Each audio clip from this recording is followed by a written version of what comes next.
So guys, welcome back to IFX Academy. Guys, yesterday we were buying this. So what happened? The price broke below our support, and I mentioned if we break below this, guys, we will be seeing uh, just a deeper correction, and we did that. We saw a deeper correction, and we came back up again, guys. So what are we going to do today, guys? That is the question.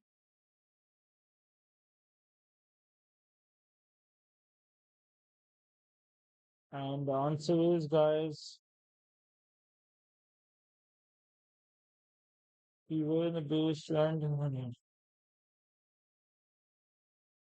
guys, I will keep it simple. Guys, as long as we are below 147.640, I have two sell targets. First one is 147.3. Next one is 147.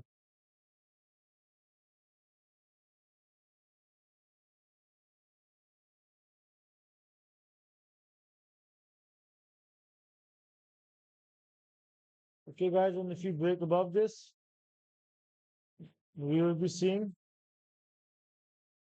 148.1, guys.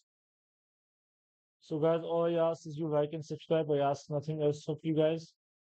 So, guys, hope you guys make money trading this space. Take care, guys, and see you tomorrow.